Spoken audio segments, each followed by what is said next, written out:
नमस्कार मित्रों, स्वागत करते हैं आप सबका हमारे YouTube चैनल में। राधे राधे, जय श्री कृष्ण, जय श्री राम। मित्रों, आज के इस वीडियो में हम चर्चा करने वाले हैं एक ऐसे विषय के ऊपर जिसे धर्म विरोधी और अज्ञानी लोगों को गलत जानकारी देकर सनातन देवी देवताओं का अपमान एवं सनातन ज्ञान का दुष्प्रचार करते हैं। मित्रों, यह प्रसंग है श्री ब्रह्मा जी और सरस्वती जी के विवाह प्रसंग पर।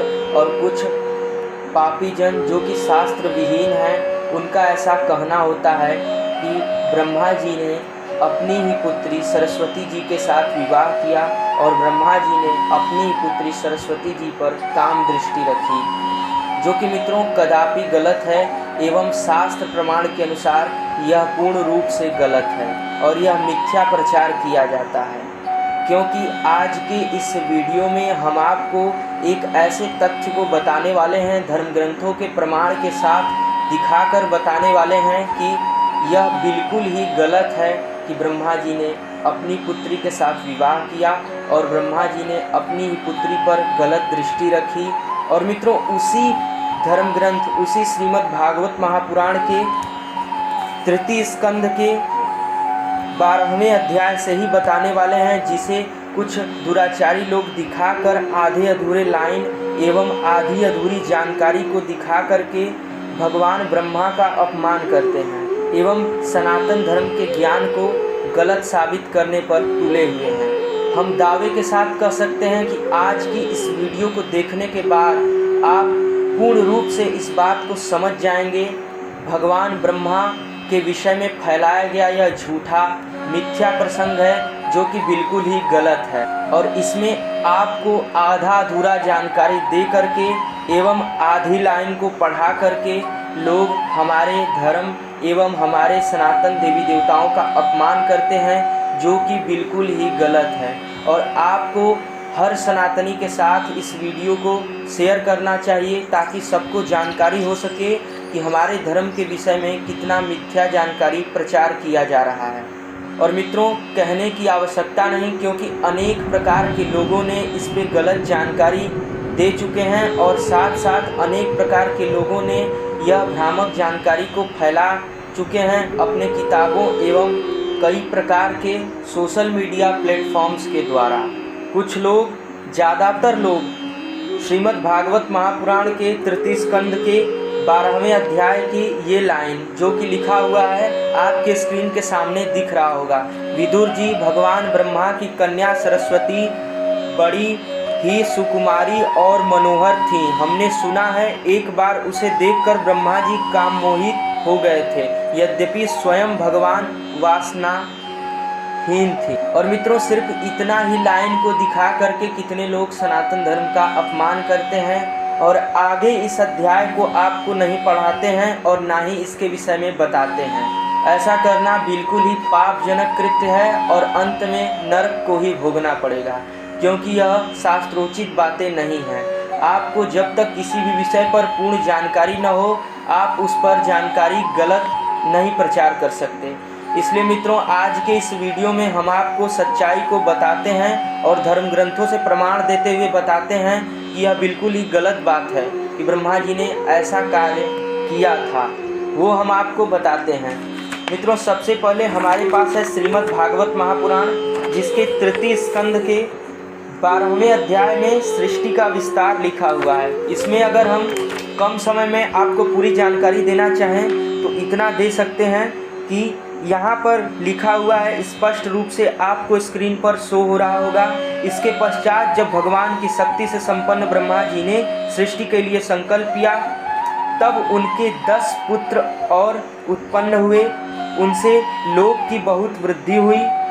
उनके नाम मरीचि, अत्रि, अंगिरा, पुलत्स्य, पुलह, क्रतु, भृगु, वशिष्ठ, दक्ष और 10वें नारद थे। इनमें नारद जी प्रजापति ब्रह्मा जी की गोद से, दक्ष अंगूठे से, वशिष्ठ प्राण से, भृगु त्वचा से, क्रतु हाथ से, पुलह नाभि से, पुलत्स्य ऋषि कानों से, अंगिरा मुख से, अत्रि नेत्रों से और मरीचि मन से उत्पन्न हुए।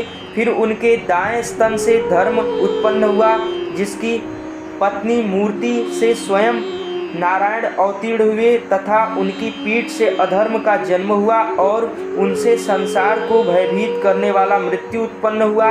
इस प्रकार ब्रह्मा जी के हृदय से काम, भौहों से क्रोध, नीचे के होठों से लोभ, मुख से वाणी, अधिष्ठात्री देवी सरस्वती, लिंग से समुद्र, गुदा से पाप, निवास स्थान राक्षसों का अधिपति।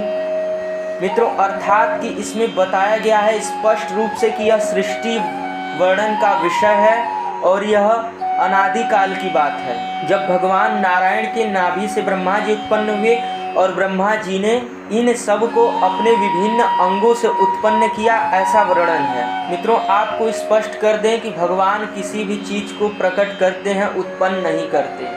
और उनका व्यक्तित्व होता है कि वो साधारण मनुष्यों की तरह नहीं है। वे अखिल ब्रह्मांड के नियंता एवं स्वयं सबके मालिक हैं और वे इन सब को अपनी शक्तियों के द्वारा उत्पन्न करते हैं, ना कि स्वयं से ही उत्पन्न करते हैं। अगर मित्रों इस प्रकार से देखें तो सृष्टि का कोई भी ऐसा कण या स्थान खाली नहीं होगा जो भगवान से उत्पन्न न हुआ हो।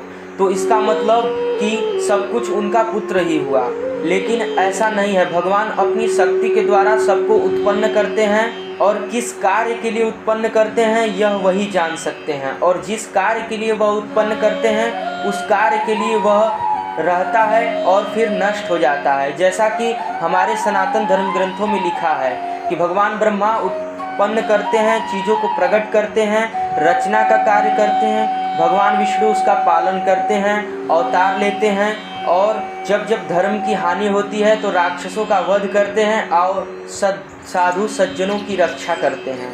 वहीं भगवान शिव अंत समय में उनका संहार करते हैं, जो कि संहारक माने जाते हैं। इसी प्रकार से भगवान ब्रह्मा ने यहाँ पर लिखा है कि मुख से वाणी अधिष्ठात्री देवी सरस्वती को उत्पन्न करते हैं। अगर उत्पन्न करने की दृष्टि से देखा जाए तो यह पुत्री मानी भी जाएंगी और नहीं भी मानी जाएंगी, क्योंकि ऐसे तो हर एक चीज़ भगवान से ही उत्पन्न हुआ है। हालांकि अगर हम यहाँ पर यह भी मान लेते हैं एक प्रकार से कि अगर उनकी पुत्री थी भी तो भी यह विषय गलत है। वह हम आपको पूरी जानकारी आगे देते हैं। आगे आपने यहीं इसी लाइन में पढ़ा, विदुर जी भगवान ब्रह्मा की कन्या सरस्वती बड़ी ही सुकुमारी और मनोहर थी। हमने सुना है एक बार उसे देखकर ब्रह्मा जी काम मोहित हो गए थे, यद्यपि वह स्वयं वासनाहीन थी। तो मित्रों, आपको इतना ही पढ़ा करके आधा अधूरा जानकारी दे करके हमेशा से सनातन धर्म का अपमान करने के लिए आपको यही लाइन दिखाया जाता है, जबकि इसके बाद की जानकारी आपको दिया ही नहीं जाता है। अब आपको मित्रों हम प्रमाण देते हैं कि जिस समय का यह व्याख्यान लिखा हुआ है उस समय में स्पष्ट रूप से रिप्रोडक्शन या मैथुन प्रकृति की उत्पत्ति ही नहीं हुई थी। ऐसा इसलिए कि आइए इसी के कुछ पेज बाद हम चलते हैं और आपको दिखाते हैं इसके विषय में। पेज आपके स्क्रीन पर शो हो रहा होगा, जिसमें लिखा हुआ है स्पष्ट रूप से, जिस समय यथोचित क्रिया करने वाले श्री ब्रह्मा जी इस प्रकार दैव के विषय में विचार कर रहे थे, उसी समय अकस्मात उनके शरीर के दो भाग हो गए। क ब्रह्मा जी का नाम है, उन्हीं से विभक्त होने के कारण शरीर को काय कहते हैं। उन दोनों विभागों से एक स्त्री पुरुष का जोड़ा प्रकट हुआ। वहीं उनमें से जो पुरुष था वह सार्वभौम सम्राट स्वयंभू मनु हुए, और जो स्त्री थी वह उनकी महारानी शतरूपा हुई। तब से मिथुन धर्म स्त्री पुरुष संभोग से प्रजा की वृद्धि होने लगी। मित्रों, यहाँ स्पष्ट रूप से लिखा हुआ है तब से, यानी उससे पहले रिप्रोडक्शन या मैथुन प्रकृति नाम की कोई भी चीज़ ही नहीं थी, और उससे पूर्व भगवान ने इसको बनाया ही नहीं था, ना ही उत्पन्न हुआ था। सृष्टि को आगे बढ़ाने के लिए जब स्वयंभू मनु आए और शतरूपा प्रकट हुई, तब उनके द्वारा यह सृष्टि प्रारंभ हुई। यहाँ पर लाइन स्पष्ट रूप से लिखा हुआ है कि तब से मिथुन धर्म स्त्री संभोग से प्रजा की वृद्धि होने लगी। और मित्रों, आपको आधा अधूरी जानकारी दिया जाता है। तो जब उस समय ऐसा कुछ था ही नहीं, तब भगवान ऐसा कैसे कर सकते हैं? तो पहला प्रमाण मित्रों इसी अध्याय और इसी स्कंद और इसी धर्म ग्रंथ के द्वारा हमने दिया। अब हम दूसरा अगर इस चीज़ को मानते भी हैं तो आगे की लाइन आपको पढ़ाते हैं। आगे की लाइन में यहीं पर लिखा हुआ है, जिस पेज पर आपको यह पढ़ाया जाता है उसी पेज पर आगे यह भी लिखा हुआ है जिसे वे आपको ध्यान नहीं देने देते।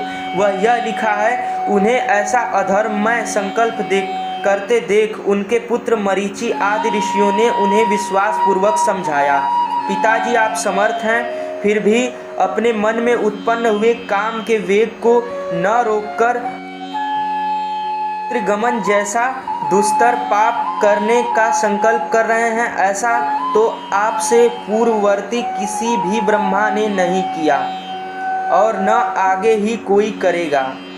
जगत गुरु, आप जैसे तेजस्वी पुरुषों को भी ऐसा काम शोभा नहीं देता, क्योंकि आप लोगों के आचरणों का अनुसरण करने से ही तो संसार का कल्याण होता है। जिन श्री भगवान ने अपने स्वरूप में स्थित इस जगत को अपने ही तेज से प्रकट किया, उन्हें नमस्कार है। इस समय वे ही धर्म की रक्षा कर सकते हैं। अपने पुत्र मरीचि आदि प्रजापतियों को अपने सामने इस प्रकार कहते देख प्रजापतियों के पति ब्रह्मा जी बड़े लज्जित हुए और उन्होंने उस शरीर को उसी समय छोड़ दिया।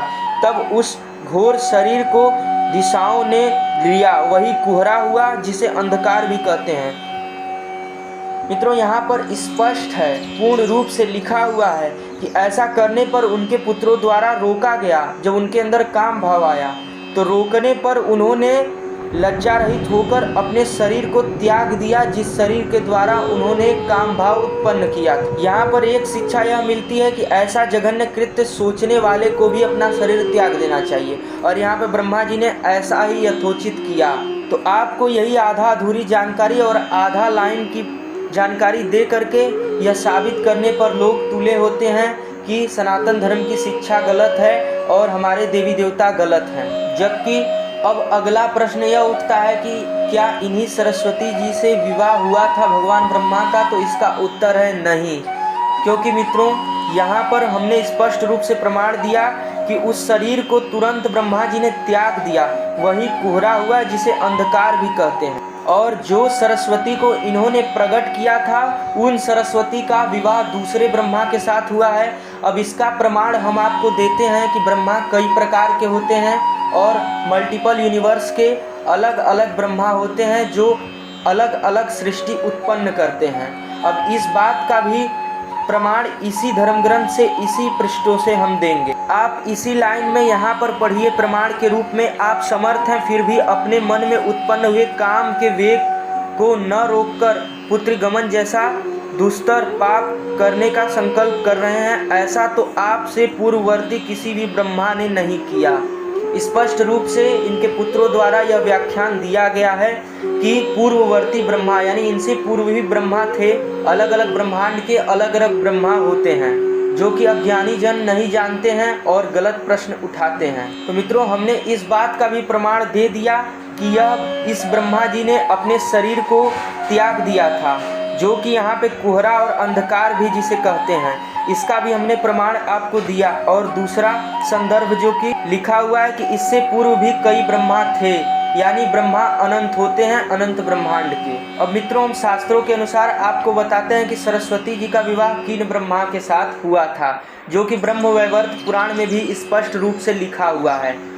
उन ब्रह्मा के साथ तो यही हुआ जो कि आपने पढ़ा कि वह कुहरा बन गए और जिसे अंधकार भी कहते हैं। और यहाँ पर सृष्टि के लिए भगवान नारायण दूसरे ब्रह्मा को प्रकट करते हैं, वे दूसरे ब्रह्मा सरस्वती माँ से विवाह करते हैं। यह हो गया एक पौराणिक कथा के अनुसार। लेकिन अब प्रमाण के साथ हम आपको बताते हैं कि ब्रह्मा जी ने दूसरी सरस्वती के साथ विवाह किया था। इस बात का हमारे पास प्रमाण है ब्रह्मवैवर्त पुराण के अनुसार, जो कि हम आपको अभी दिखाते हैं। आप स्क्रीन पर देख रहे हैं कि इसमें स्पष्ट रूप से लिखा हुआ है कि भगवान नारायण ने जिस सरस्वती जी को अपने मुख से प्रकट किया था, वह इस प्रसंग के अनुसार भगवान नारायण की पुत्री हुई, न कि भगवान ब्रह्मा की पुत्री हुई। और इसी सरस्वती जी के साथ भगवान ब्रह्मा का विवाह भी हुआ था। अगर आपको इस बात का पूर्ण विश्वास नहीं है तो तो आपको सामने स्क्रीन पर ये PDF शो कर रहा है। आप ब्रह्मवैवर्त पुराण खोलकर देख सकते हैं इस प्रसंग में, जिसमें स्पष्ट रूप से इस बात का प्रमाण दिया गया है कि दूसरी सरस्वती माँ के साथ इनका विवाह हुआ था।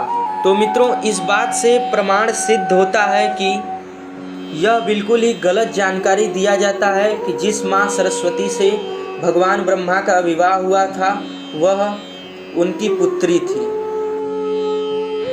तो आशा करते हैं मित्रों कि आज का हमारे द्वारा बनाया गया यह वीडियो आप सभी लोगों को पसंद आया होगा। इस वीडियो में हमने यथाचित प्रमाण दिया कि ब्रह्मा जी का दूसरे सरस्वती के साथ विवाह हुआ था और यह प्रसंग बिल्कुल ही गलत है कि उन्होंने अपनी ही पुत्री के साथ कोई दुष्कर कार्य किया था। तो आशा करते हैं मित्रों कि आप इस जानकारी के प्रचार प्रसार के लिए इसे अधिक से अधिक भक्तों तक पहुंचाकर आप इस जानकारी के प्रचार प्रसार का पुण्य लाभ अवश्य उठाएंगे।